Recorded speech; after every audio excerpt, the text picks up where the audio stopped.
First of all, I have to say that I'm not a lawyer.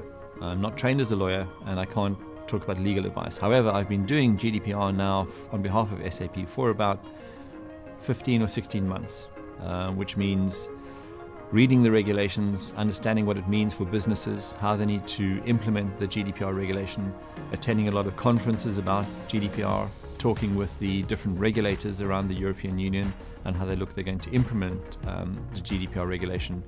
And then a lot of that time is spent with our customers, understanding what are their pain points, how we can help them deliver or meet those with the software that SAP has.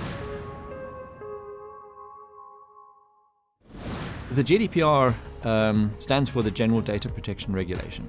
It's a European regulation, and it concerns itself with the protection of people's personal data. It only looks at personal data. The world has moved on in a number of ways. One of the biggest changes is that we are doing everything online these days. We give our data to companies if you want to buy something, if we want to use a service. We give them a copy of our personal data. It might be an email address, might be a name, first name, last name, and then maybe we buy goods from some of these companies. And all of this data is being stored on systems, databases. They can be hacked, so criminals can access to the data.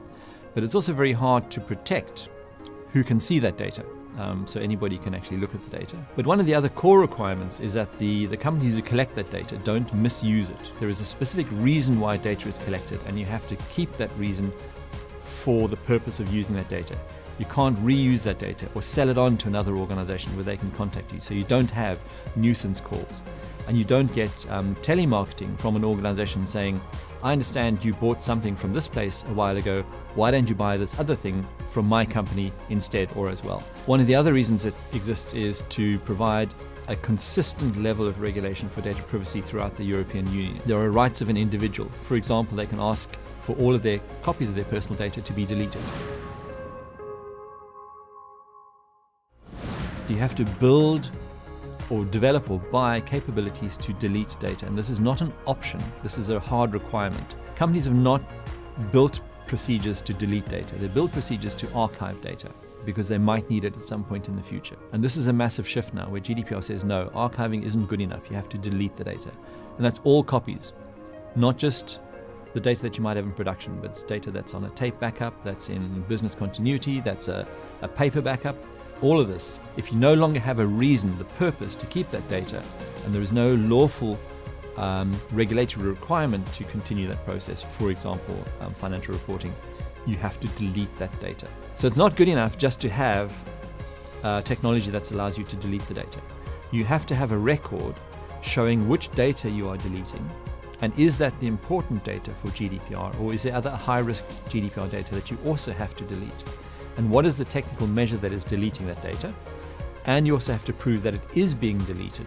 You have to make sure that you have the right level of security around who has access to your data. Reinvestigate the roles that you've provided and how you give people, users, access to that data. Look at that again. Is it appropriate for their role, for the job that they have in the organization? If they don't need to see personal data, stop them seeing personal data. Individuals and roles within the business have to be accountable for demonstrating that they comply with GDPR. So the first thing is you need legal advice. You have to have legal advice to advise you how your business will interpret the GDPR, and that could be your internal legal function, but it could also be an external advisor. Then it's into technical and organizational measures. First thing we say, you need to understand where is your data, what is the level of risk related to that data. We have software that will help you do that. Once you do that, how do you delete that data?